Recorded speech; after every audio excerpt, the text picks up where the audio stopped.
Chegamos à última carta enviada às 7 igrejas do Apocalipse, um lugar famoso por sua apatia, um lugar que se tornou sinônimo da palavra morno, um lugar chamado Laodiceia.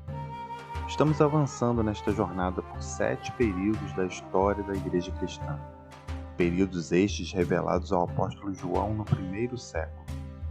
Como vimos nos vídeos anteriores, foram precisos em detalhes de cada fase que o povo de Deus passaria, até o retorno de nosso Senhor Jesus Cristo.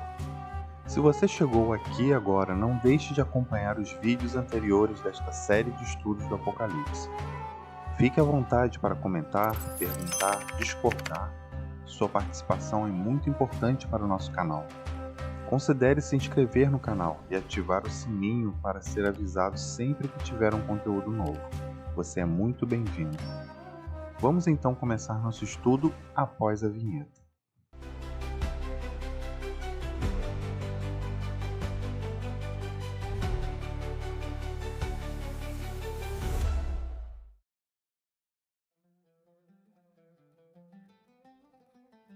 Laodiceia era uma cidade antiga. Ela estava localizada em um planalto no Vale do Lico, uma região da antiga Frígia, na atual Turquia. Esta era uma área fértil cercada por rios e riachos. Esta cidade rica foi disposta em um sistema de grade que se estendeu por mais de 5 km². E é nesta cidade que encontramos a última das 7 igrejas do Apocalipse. Laodiceia era o lar de vários edifícios incríveis. Havia pórticos gigantes, ágoras e teatros. Havia banhos públicos, um ginásio, um estádio. Havia também templos. Afinal, a cidade costumava ser chamada de Diáspolis, que significa a cidade de Zeus. Havia um templo dedicado a Ártemis e Apolo. Outro era dedicado a Zeus e Atena. Toda a questão dos deuses era importante aqui. E tenha em mente que Roma não ligava se você se importava com seus deuses. Você não precisava acreditar neles. Você só tinha que seguir os movimentos. Você tinha que reconhecê-los. Não era uma questão de amar os deuses. Era uma questão de lealdade a eles. E essa lealdade unia a sociedade. Na verdade, Laodiceia solicitou o privilégio de estabelecer um templo de culto imperial ali. Esses eram templos construídos em homenagem aos imperadores que agora eram considerados, se não deuses de verdade, que tinham se juntado aos deuses o suficiente. Os cristãos que acreditavam em um Deus criador, em um Deus verdadeiro, eram inimigos do Estado. Os cristãos eram descrentes aos olhos dos romanos. Na verdade, quando foram realizados julgamentos contra cristãos que se recusaram a adorar os deuses romanos, uma estátua do imperador estaria presente para que o acusado pudesse oferecer os sacrifícios apropriados ali mesmo e, portanto, evitar a punição. Laodiceia não era o único lugar com uma comunidade cristã. Haviam outros crentes a apenas alguns quilômetros de distância dali. Ao norte de Laodiceia ficava a cidade de Hierápolis e a sudeste ficava Colossos. No livro que Paulo escreveu aos crentes em Colossos, ele saúda aqueles em Laodiceia e Hierápolis. E posso testemunhar a respeito de Epáfras, de que muito se empenha por vocês, pelos de Laodiceia e pelos de Hierápolis. Colossenses 4:13. Laodiceia é uma área cercada por montanhas, algumas alcançando cerca de 2.500 metros. E a Turquia é uma das regiões mais sismicamente ativas do mundo. Um terremoto devastador afetou o leste da Turquia em 2023. Mas já no ano 60 d.C., um terremoto destruiu Laodiceia, Filadélfia e outras cidades. Mas ao contrário de outras cidades devastadas pelo terremoto, Laodiceia fez uma escolha surpreendente. Após o terremoto, Laodiceia recusou a ajuda financeira do Império Romano, escolhendo para se reconstruir usando seus próprios recursos. A proeminência comercial e política da cidade tinha muito a ver com sua posição vantajosa nas rotas comerciais locais. A cidade cunhava suas próprias moedas. Elas tinham inscrições para deuses pagãos como Apolo e Zeus e vários imperadores romanos. Era um lugar rico e, embora não haja nada de errado com riqueza, há um perigo real de que a prosperidade possa distrair uma pessoa da fé em Deus. E foi isso que aconteceu ali. Laodiceia se tornou confortável, e esse conforto se tornou espiritualmente mortal. A antiga cidade de Laodiceia era o lar da última das 7 igrejas do Apocalipse. Foi nomeado em homenagem a Laodice, a esposa do governante Seleucida, Antíoco II, por volta de 260 a.C. E esse nome é importante no contexto das observações de Jesus a esta igreja. Laodiceia significa um povo julgado. Toda essa região é repleta de séculos de história incrível e maravilhas naturais. A poucos quilômetros ao norte de Laodiceia fica a antiga cidade de Hierápolis. Hierápolis é um lugar fascinante. A primeira coisa que você nota são os terraços brancos e brilhantes. Eles são depósitos minerais formados pelas fontes termais que fluem dali. Naquela época, as pessoas acreditavam que essas fontes termais tinham propriedades curativas. Hoje, elas atraem turistas do mundo todo. Logo depois das piscinas termais, há outra estrutura incrível. Um teatro que foi reconstruído pelo imperador Hadriano no século II d.C. e podia acomodar 15.000 pessoas. O teatro era feito principalmente de mármore e ainda hoje você pode ver as elaboradas características decorativas. Jesus fala à igreja em Laodiceia e diz: essas coisas diz o Amém, a testemunha fiel e verdadeira, o princípio da criação de Deus. Apocalipse 3:14. Isso não quer dizer que Jesus era um ser criado.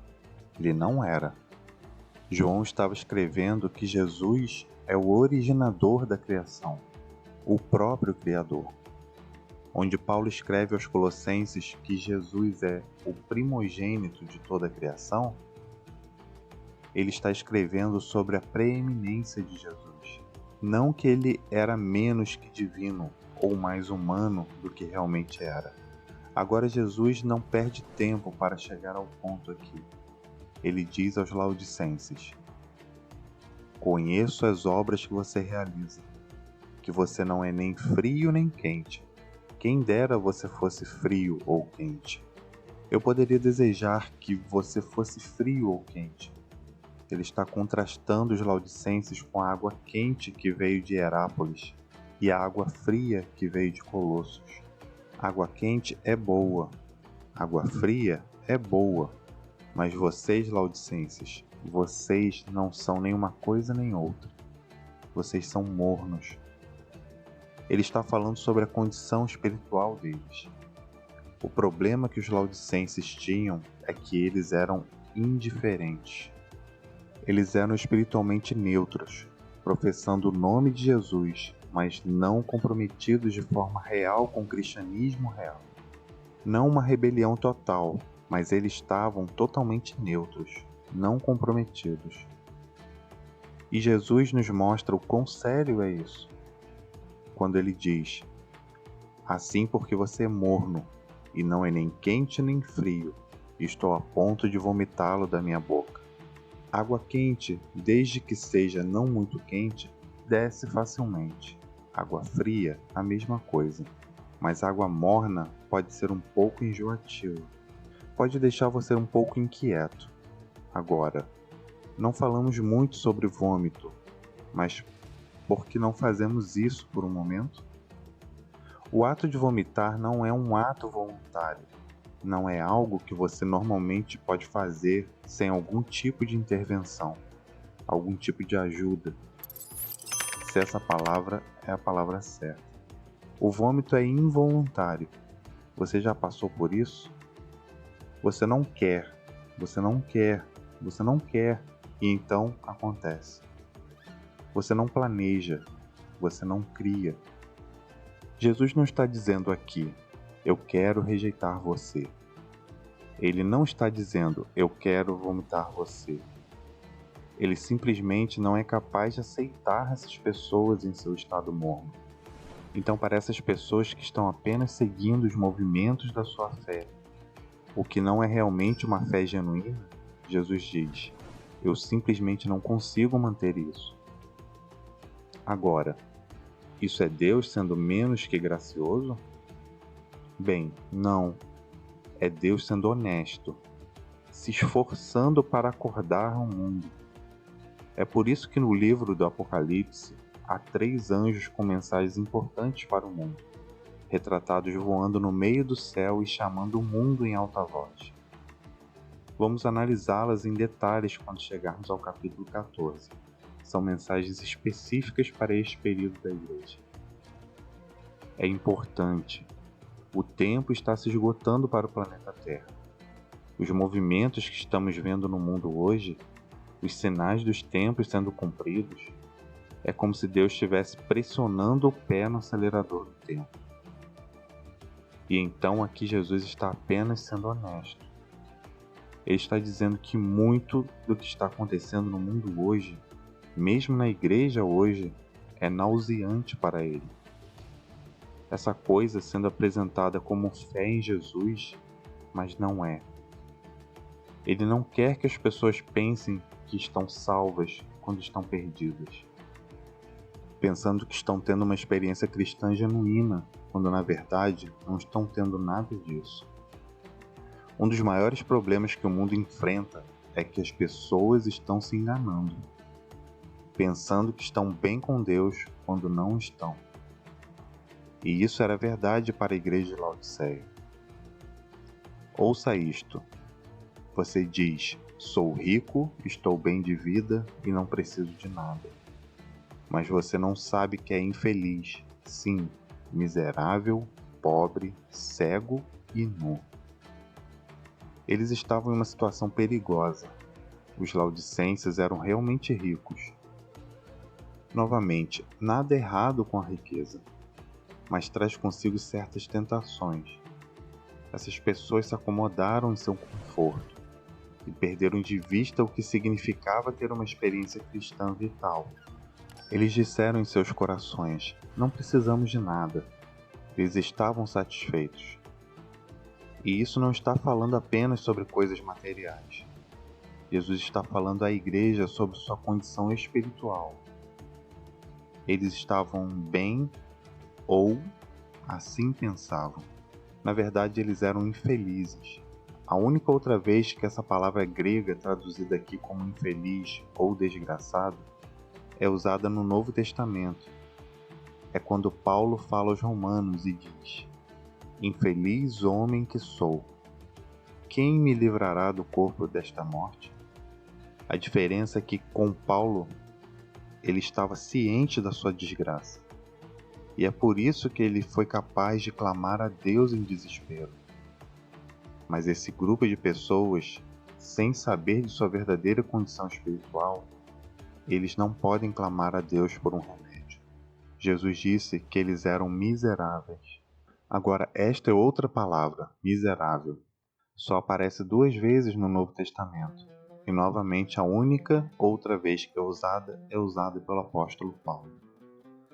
Ele escreveu para a igreja em Corinto e disse: se esperamos em Cristo só nesta vida, somos os mais miseráveis de todos os homens. 1 Coríntios 15, 19. A condição das pessoas que só tinham esperança nesse mundo e não tinham esperança no mundo vindouro é descrita como miserável. Os laodicenses, embora não soubessem, eram miseráveis. Essas pessoas abastadas eram descritas como pobres, bem como cegas e nuas. Mas fiel ao resto das cartas às 7 igrejas, havia esperança até para os laodicenses. O que é fenomenal, não é? Infelizes, miseráveis, pobres, cegos e nus. Mas eles podiam ter esperança. E esse é o jeito de Jesus. Muitas vezes é dito que o versículo mais famoso da Bíblia é João 3,16. Porque Deus amou o mundo de tal maneira que deu o seu Filho unigênito, para que todo aquele que nele crê não pereça, mas tenha a vida eterna. Mas o versículo seguinte é outro que você não quer perder. João 3,17. Porque Deus enviou seu Filho ao mundo, não para condenar o mundo, mas para que o mundo fosse salvo por ele. Mesmo 3 séculos após a carta de João, os laodicenses continuaram a enganar a si mesmos. A cidade de Laodiceia sediou um evento importante conhecido como Concílio de Laodiceia, entre 363 e 364 d.C. Ocorreu durante o reinado do imperador Juliano. Ele foi chamado de O Apóstata, devido às suas tentativas de reviver o paganismo e diminuir a influência do cristianismo.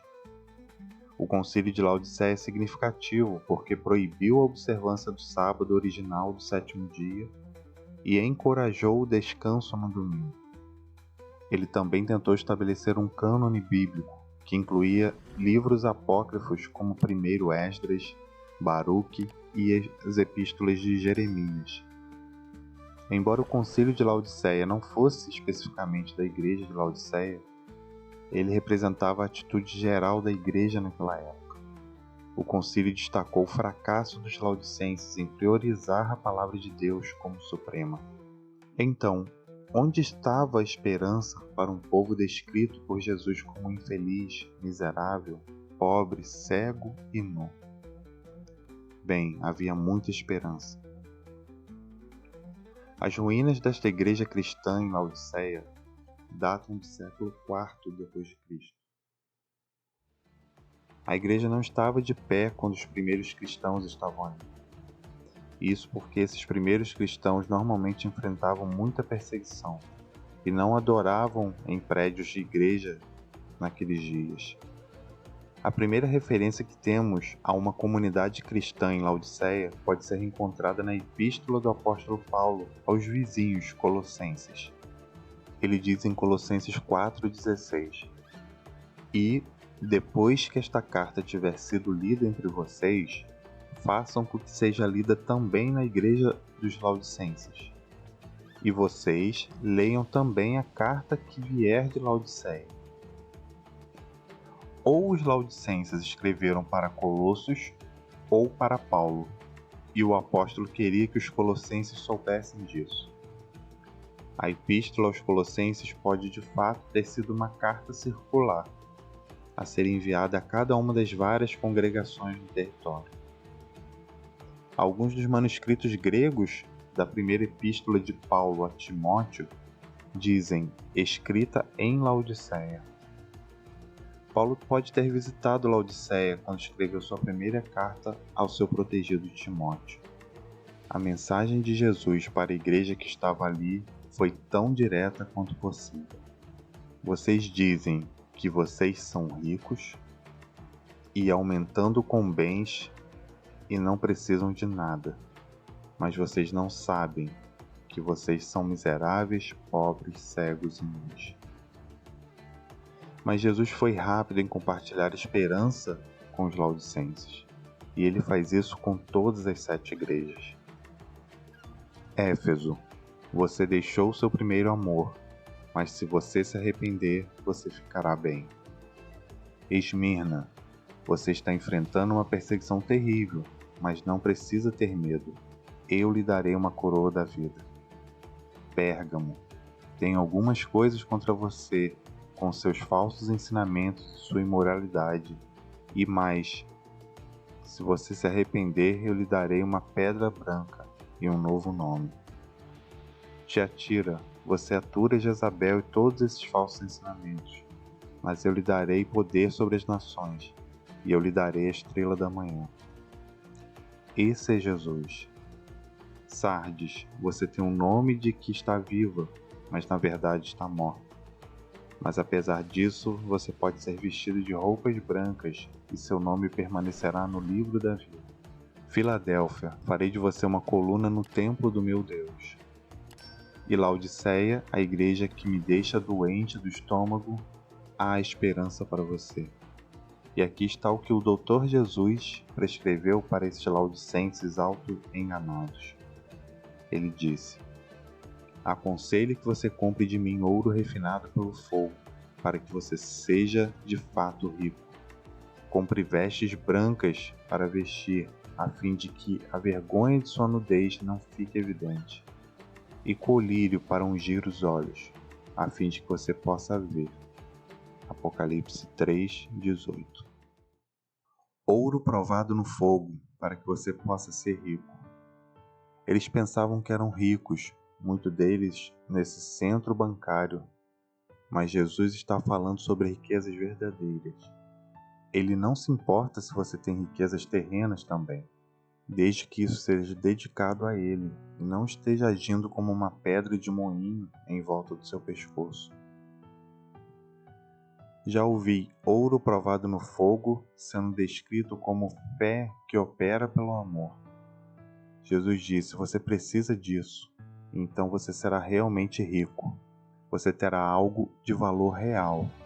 Então Jesus diz que você precisa de vestes brancas para que você possa ser vestido.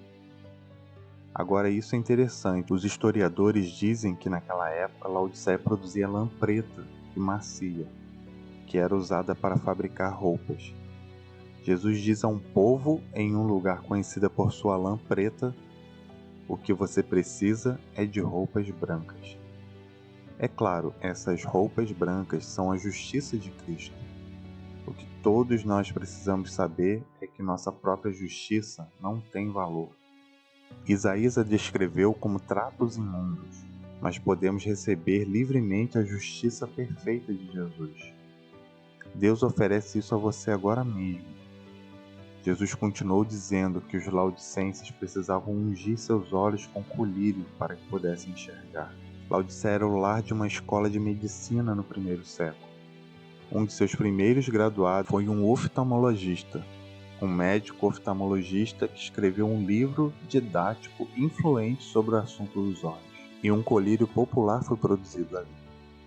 Ele era vendido pelos comerciantes da cidade.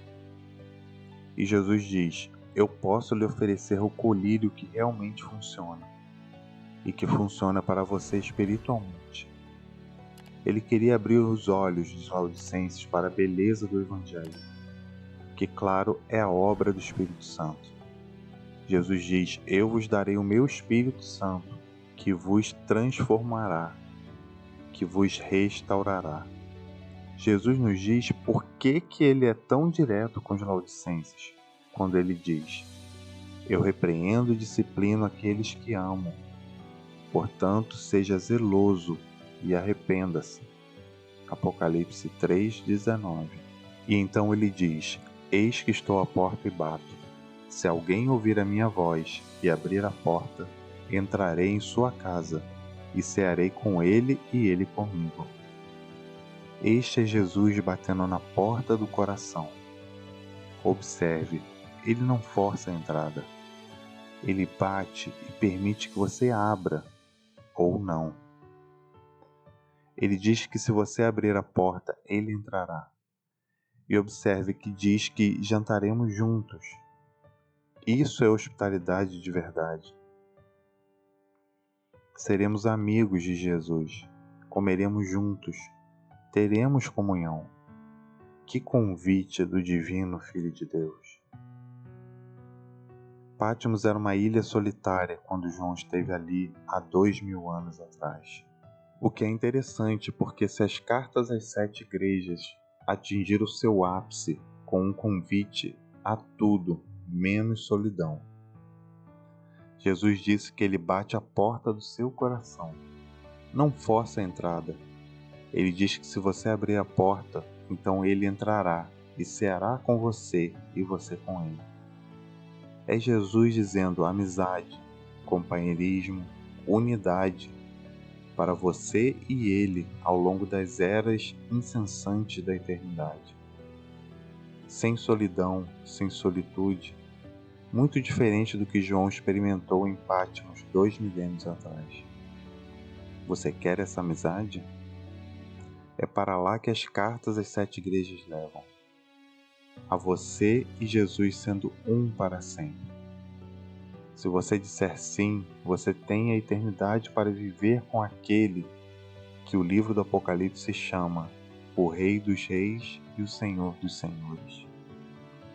Se esse é o seu desejo, escreva amém nos comentários. Chegamos ao fim das 7 igrejas, mas ainda temos um longo caminho para analisarmos essa mensagem incrível de Deus para nós no livro do Apocalipse. A carta termina com mais uma promessa de Cristo. Ao vencedor darei o direito de sentar-se comigo no meu trono, assim como também eu venci e me sentei com meu Pai no seu trono.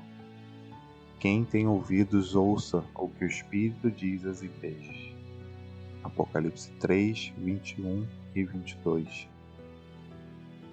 Jesus deseja que nós estejamos conectados, sejamos um para todos sempre. Que assim seja, querido Senhor. Apesar da nossa fraqueza, apesar do nosso pecado, apesar de nossas falhas, que possamos nos unir a Cristo pela fé, que possamos nos preparar mais e mais para a eternidade e estarmos prontos quando Jesus voltar para nos levar para casa. Que esse dia chegue logo. Amém? Muito obrigado por se juntar a mim nesta série de estudos. Se você gostou do conteúdo, deixe seu gostei aqui embaixo e se inscreva no canal. Estou ansioso para encontrá-lo aqui novamente na próxima vez. Ficamos então por aqui. Um forte abraço e que Deus abençoe a você e a sua família.